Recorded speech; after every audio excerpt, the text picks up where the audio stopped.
suci haram dipanggil nama doang, dosa besar kualat tidak dapat syafaat.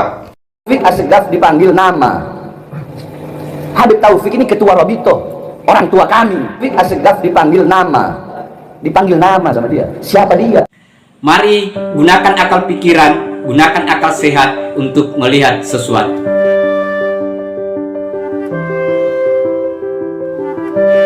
Assalamualaikum warahmatullahi wabarakatuh. Salam sejahtera untuk kita semua, salam demokrasi dan salam pluralisme. Oke, jumpa lagi di Sahabat Rahmat Channel. Nah, untuk kali ini sahabat-sahabat, saya kira ini belum ada habisnya soal pernyataan-pernyataan beberapa oknum habaib atau habib di Indonesia yang kadang menggunakan kosakata yang memang mencederai atau tidak menghargai orang lain, yang pada dasarnya mereka saja yang mau dihargai tetapi dia tidak mau menghargai orang lain. Misalnya soal panggilan, kita tidak panggil Habib, marah naik darah, naik pitam, sahabat-sahabat. Bisa begitu ya? Apakah memang kita tidak tahu, sahabat-sahabat? Nah, tetapi sebelum kita komentari, sahabat-sahabat, terlebih dahulu kita lihat videonya.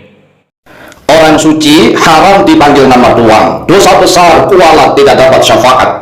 Taufik Assegaf dipanggil nama. Habib Taufik ini ketua Robito, orang tua kami. Taufik Assegaf dipanggil nama sama dia. Siapa dia? Habaib itu, ahli bait itu orang-orang yang suci. Nah terus ini keroco-keroco sekarang, curut-curut yang sekarang baru lahir ini, terus mau sok-sokan mengajarkan kepada umat untuk membenci para habaib. Mulai kapan ini keroco-keroco ngajari benci ahli bait nih? Nah, kita sudah lihat videonya, sahabat-sahabat. Saya kira ini menggelikan juga sih kalau kita hanya persoalan panggilan saja itu dipersoalkan dan dijadikan sebagai bahan untuk marah. Kenapa kok emosional sekali yang ditunjukkan oleh oknum-oknum habaib seperti ini? Nah, ada beberapa catatan, sahabat-sahabat. Saya kira ini yang harus kita sampaikan supaya menjadi wawasan kita semua. Yang pertama, bahwa memanggil nama itu kan sebenarnya kita punya tradisi. Misalnya, apakah Anda keturunan bangsawan, itu kan masyarakat pribumi Indonesia itu bukan langsung memanggil namanya, tetapi itu kan dilihat dari adabnya. Kalau misalnya seandainya dia adalah keturunan bangsawan misalnya, tetapi dia tidak punya adab, atau dia ya di luar dari adab lah ya, tidak menghargai orang, tidak menghormati orang, maka wajarlah kalau misalnya masyarakat memanggil ya namanya dia, kan begitu. Dan itu saya kira tidak menjadi soal, karena untuk menjaga kebangsawanan dia harus menjaga kebangsawanan dia misalnya ya. Nah, tetapi kalau misalnya sama dengan Habib, satu, dia banyak datang dari imigran, kita tidak tahu apakah memang di sana betul-betul dia adalah seorang surya Nabi Muhammad SAW atau bukan. Itu kan menjadi persoalan juga, dan dia harus memperlihatkan adab-adab dia sebagai cucu Rasulullah. Kalau misalnya dia tidak memperlihatkan itu, maka wajarlah kalau misalnya orang memanggilnya ya bukan dengan sebutan apa yang diharapkan, misalnya Habib, misalnya entah apalah yang lain, Sayyid atau apa kan. Kalau misalnya seandainya orang menilai bahwa dia tidak mencerminkan sebagai surya Rasulullah Sallallahu Alaihi Wasallam. Itu yang pertama, sahabat-sahabat.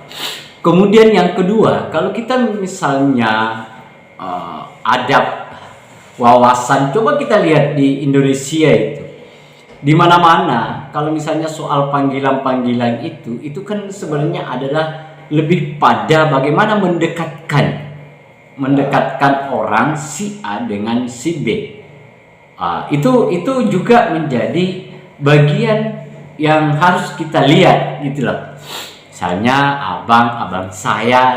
abang saya itu karena kakak saudara, walaupun misalnya bukan dia satu genetik darah, tetapi karena dia dianggap sebagai orang yang menyayangi adik-adik, menyayangi orang yang di bawahnya, maka biasanya kita panggil abang sebagai model kedekatan dan penghargaan seseorang, kan begitu sahabat-sahabat sebenarnya. Nah, kita kembali ke yang tadi soal panggilan itu ya, yang sampai mencak-mencak marah. Saya kira orang yang seperti ini adalah orang yang memang tidak punya wawasan yang luas. Nah, tidak punya pengetahuan yang luas tentang bagaimana cara menghargai dan menghormati. Karena kalau misalnya kita lihat dari adab kita di Indonesia yang menyatakan bahwa kalau misalnya Anda mau dihargai, diri Anda mau dihormati, ditaati, maka hargailah orang lain terlebih dahulu sebelum Anda minta penghargaan, kan begitu. Karena adab di Indonesia adalah apabila Anda menghargai orang lain, maka secara otomatis itu Anda akan dihargai. Misalnya logika sederhananya, Anda menghargai saya misalnya, satu penghargaan untuk saya dengan Anda menghargai saya, maka saya akan beribu-ribu penghargaan untuk Anda. Begitupun juga sebaliknya, ini yang terjadi. Curut-curutlah semua nama-nama binatang diucapkan, pasti orang akan ini layak tidak ini ya dihargai ya. Suriah Nabi Muhammad SAW ini ya akan muncul keturunan Rasulullah ini atau tidak, kan itu semua sahabat-sahabat yang menjadi bagian dari pertanyaan warga. Nah, sehingga tidak, karena ini menjadi polemik, kan tidak harus dijawab dengan balasan mencak-mencak marah. Anda perlu, yang harus dipastikan di jawaban adalah membangun narasi, membuktikannya dengan sejarah-sejarah yang baik, yang bisa menunjukkan, membuktikan kepada Anda bahwa Anda memang itu layak dihargai, dihormati, dan ditaati. Nah, saya kira itu sahabat-sahabat. Terima kasih banyak. Akhir kata dari saya, Assalamualaikum warahmatullahi wabarakatuh. Salam demokrasi, salam pluralisme, NKRI, harga mati.